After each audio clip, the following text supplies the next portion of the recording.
Assalamualaikum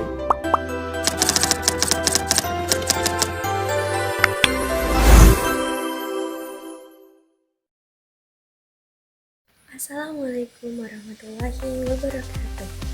Halo teman-teman semuanya, perkenalkan nama saya Cilita Cahaya Pramudita dengan nomor NPM 251240006. Saya dari Program Studi Tadris Bahasa Inggris Fakultas Tarbiyah dan Ilmu Kepemimpinan Universitas Ma'arif Lampung. Di video kali ini saya akan memenuhi tugas ujian tengah semester, yaitu mata kuliah Sejarah Peradaban Islam dengan dosen pengampu Ibu Nur Aini Magister Pendidikan. Nah, pada kesempatan kali ini saya akan menjelaskan tentang Khulafaur Rasyidin. Nah, Khulafaur Rasyidin ini ada 4 teman-teman. Yang pertama yaitu Abu Bakar As-Siddiq, Umar bin Khattab, Utsman bin Affan, dan Ali bin Abi Thalib. Kalian penasaran nggak sih gimana ceritanya? Kalau kalian penasaran, kita simak video berikut ini.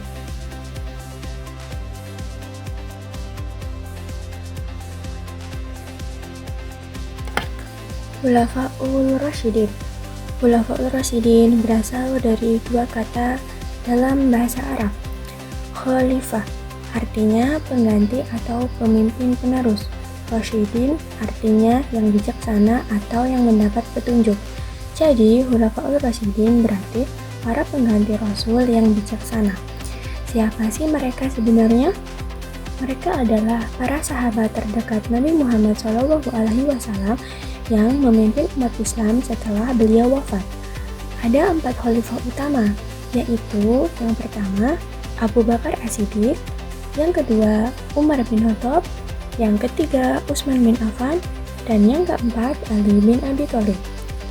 Peran dan tugas utama Khulafaur Rasyidin adalah mereka melanjutkan kepemimpinan Rasulullah SAW dalam urusan kenegaraan dan keagamaan. Dalam urusan kenegaraan, mengatur pemerintahan, hukum, dan keadilan. Dalam urusan keagamaan, menjaga ajaran Islam agar tetap murni sesuai petunjuk Rasulullah. Dengan kata lain, mereka bertanggung jawab menjaga kestabilan umat Islam setelah wafatnya Nabi. Ciri kepemimpinan Khulafaur Rasyidin. Para Khulafaur Rasyidin dikenal sebagai pemimpin yang adil, bijaksana, dan beriman kuat. Mereka meneladani langsung cara kepemimpinan Rasulullah SAW dalam memimpin umat. Berikut merupakan penjelasan dari tiap cirinya. Yang pertama, yaitu adil, bijaksana, cerdik, dan amanah. Para khalifah selalu menempatkan sesuatu pada tempatnya dan tidak membeda-bedakan rakyat. Mereka mengambil keputusan dengan hati-hati dan penuh tanggung jawab. Amanah berarti dapat dipercaya dalam menjalankan tugas kepemimpinan dan menjaga hak umat. Contohnya yaitu Umar bin Khattab selalu turun langsung memeriksa keadaan rakyatnya pada malam hari untuk memastikan semua hidup sejahtera. Yang kedua yaitu memimpin berdasarkan ajaran Al-Quran dan Sunnah. Semua keputusan dan kebijakan diambil berdasarkan petunjuk Allah, Al-Quran, dan teladan Nabi Muhammad SAW, Sunnah. Mereka tidak membuat aturan baru yang bertentangan dengan syariat. Contohnya, Abu Bakar As-Siddiq memerangi kaum yang menolak zakat karena hal itu menyimpang dari ajaran Islam. Yang ketiga yaitu mengutamakan musyawarah dalam mengambil keputusan. Setiap masalah penting diselesaikan dengan musyawarah atau disebut juga dengan syura bersama para sahabat atau ulama. Hal ini menunjukkan sikap demokratis dan terbuka terhadap pendapat orang lain. Contohnya yaitu Utsman bin Affan bermusyawarah dengan sahabat senior sebelum menyusun mushaf Al-Quran yang baku. Yang keempat yaitu menegakkan keadilan dan kesejahteraan rakyat. Kepemimpinan mereka berfokus pada keadilan sosial dan kemakmuran umat. Mereka memperhatikan kebutuhan rakyat kecil dan menolak kemewahan pribadi. Contohnya, Ali bin Abi Thalib menegakkan hukum tanpa pandang bulu, bahkan terhadap keluarganya sendiri. Khalifah yang pertama yaitu Abu Bakar As-Siddiq pada tahun 11 sampai 13 Hijriah atau 632 sampai 634 Masehi. Nama lengkap beliau adalah Abdullah bin Abi Quhafah.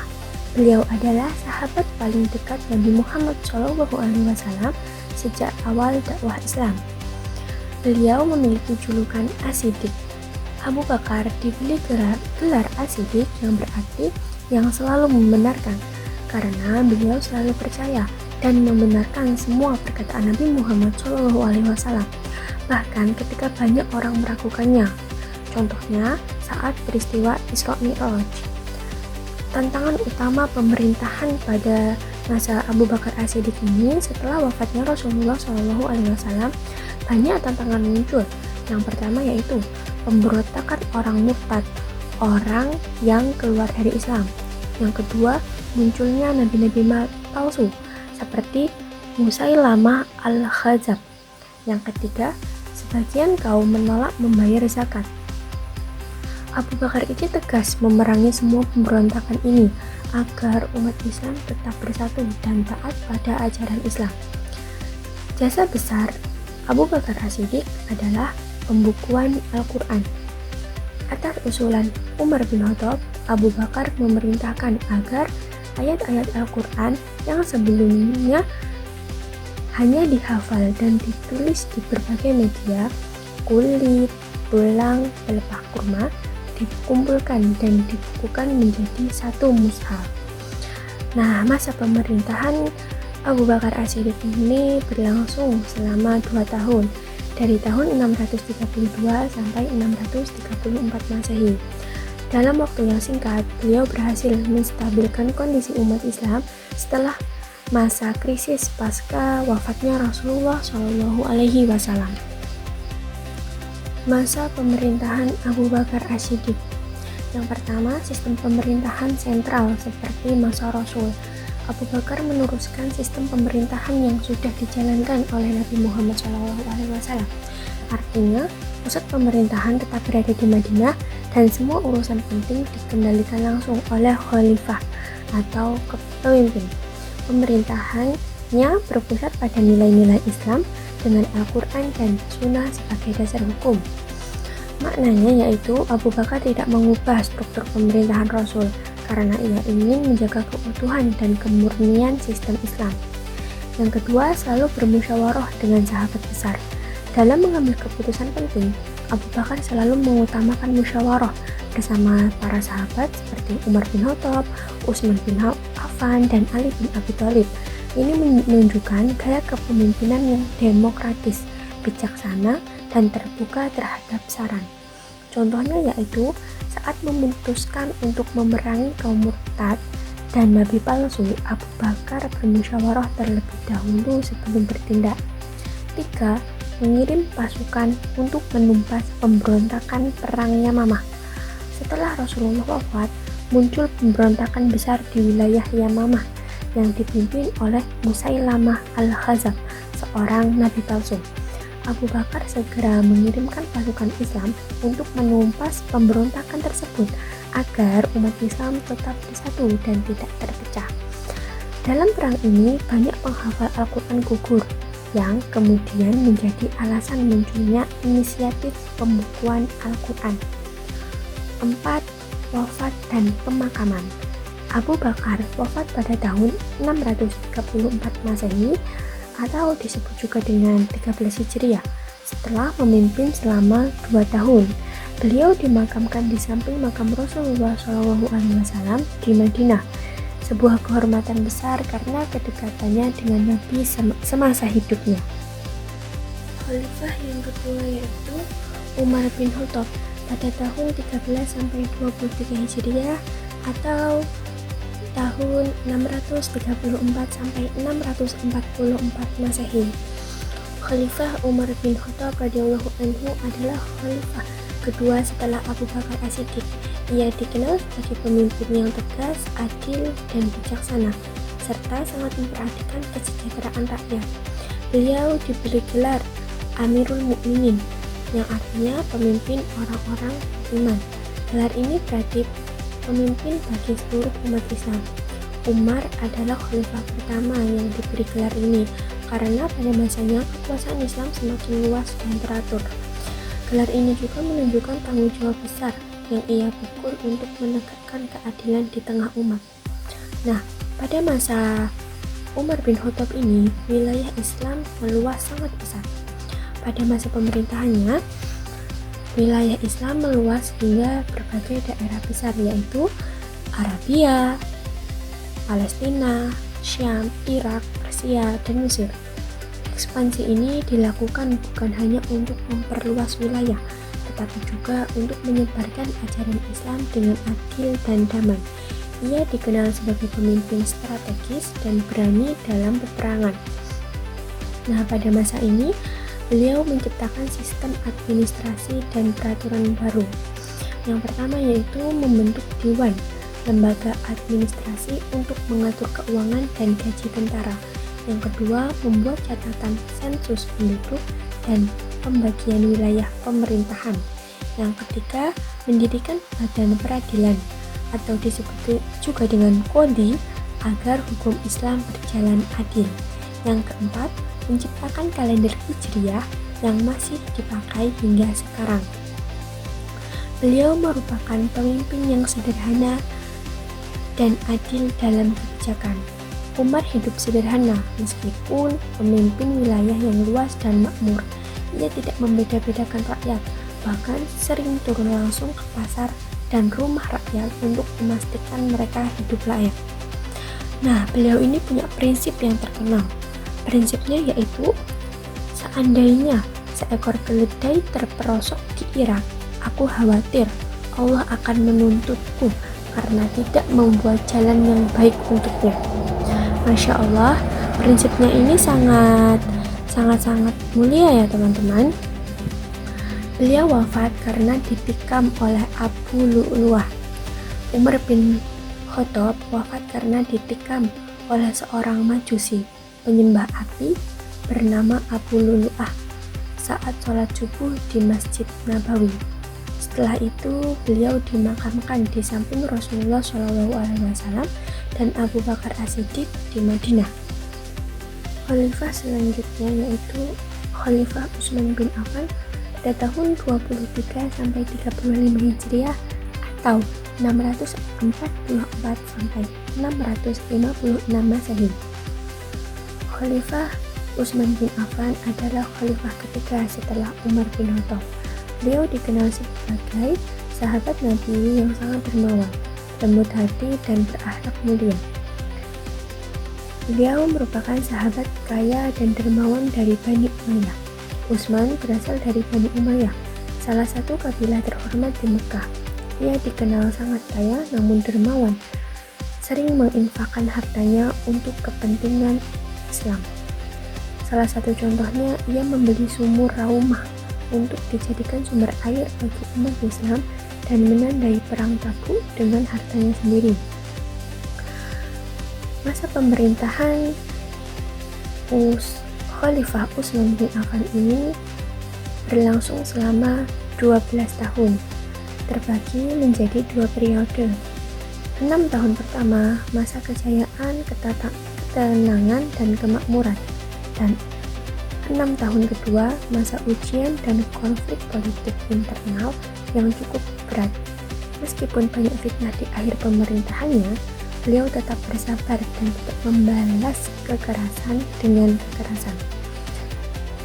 Jasa besar beliau adalah penyatuan Mushaf Al-Quran, yaitu Mushaf Utsmani. Salah satu jasa terbesar Khalifah Utsman menyatukan bacaan Al-Quran dalam satu mushaf resmi.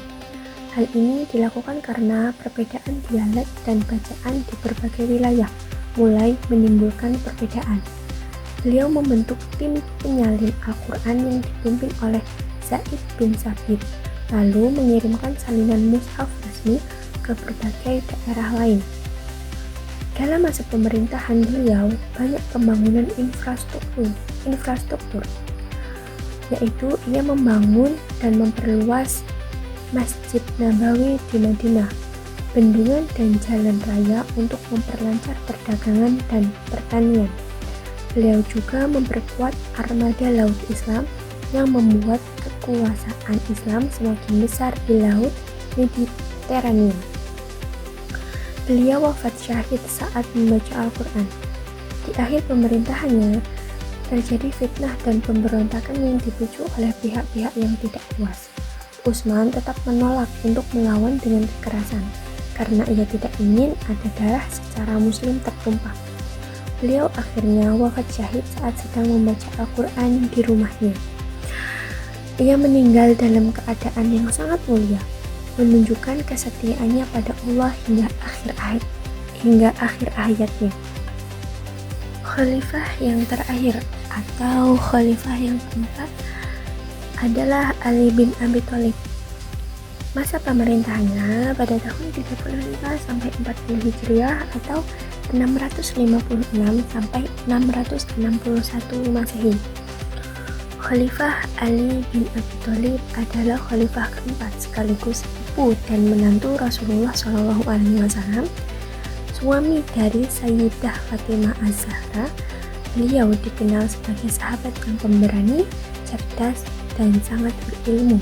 Bahkan sejak masa muda telah banyak berjasa dalam perjuangan Islam. Pada masa pemerintahan beliau menghadapi banyak pemberontakan, yaitu yang pertama Perang Jamal, Perang Unta, terjadi antara pasukan Ali dan kelompok yang dipimpin oleh Aisyah, Tolhah, dan Zubair. Tujuannya untuk menuntut keadilan atas kematian Utsman, namun berakhir dengan peperangan besar yang sangat disayangkan. Yang kedua yaitu Perang Siffin, terjadi antara pasukan Ali dan Muawiyah bin Abu Sufyan, gubernur Syam. Perang ini berakhir dengan tahkim, arbitrase, namun keputusan tersebut menimbulkan perpecahan baru di kalangan umat Islam. Pada masa kepemimpinan beliau terjadi perpecahan umat. Dari peristiwa tahkim ini muncul kelompok Khawarij atau yang disebut juga kelompok yang keluar dari barisan Ali bin Abi Thalib. Kelompok ini kemudian menjadi pihak yang menentang pemerintahan Ali dan menimbulkan banyak kekacauan. Pada masa pemerintahan Ali bin Abi Thalib juga dikenal pemberani dan berilmu tinggi. Ali dikenal sebagai panglima perang yang tangguh sejak masa Rasulullah. Beliau juga memiliki pengetahuan agama yang mendalam, banyak memberikan nasihat dan keputusan hukum berdasarkan hikmah dan keadilan. Beliau wafat karena ditikam oleh Abdullah bin Muljam. Beliau wafat pada tahun 660 Masehi atau 40 Hijriah. Setelah ditikam oleh seorang Khawarij bernama Abdullah bin Muljam ketika hendak menunaikan sholat subuh di Masjid Kufah. Beliau wafat dan dalam keadaan syahid dan dimakamkan di Kufah di Irak. Peninggalan dan ciri peradaban Islam pada masa Khulafaur Rasyidin merupakan masa keemasan awal peradaban Islam. Pada periode ini banyak peninggalan dan ciri khas peradaban yang menjadi dasar bagi perkembangan dunia Islam selanjutnya. Yang pertama yaitu ada sistem pemerintahan Islam yang adil dan musyawarah. Yang kedua, pembukuan dan standarisasi Al-Quran. Yang ketiga, perluasan wilayah Islam keluar Jazirah Arab. Dan yang keempat, menguatkan lembaga keagamaan dan pendidikan Islam.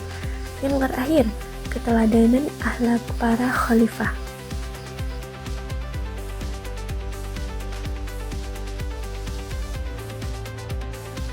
Oke teman-teman, berikut termasuk penjelasan dari Khulafaur Rasyidin. Semoga dari materi itu teman-teman bisa memahami bagaimana Khulafaur Rasyidin ya. Nah, untuk kita dapat mengingat Khulafaur Rasyidin, lebih mengingat lagi cerita ada sebuah lagu. Kalian mau denger gak? Nanti kita nyanyi bareng-bareng ya. Oke, kita nyanyi bareng-bareng ya. 1, 2, 3. Ada 4 khalifah sahabat Rasulullah. Yang pertama adalah Abu Bakar As-Siddiq, 2 Umar bin Khattab, 3 Utsman bin Affan. Yang keempat Ali bin Abi Thalib. Abu Bakar bergelar As-Siddiq sang pembenar, Umar bin Khattab itu Al-Faruq sang pembeda, Utsman itu Dzunurain pemilik 2 cahaya, dan Ali karamallahu wajhah.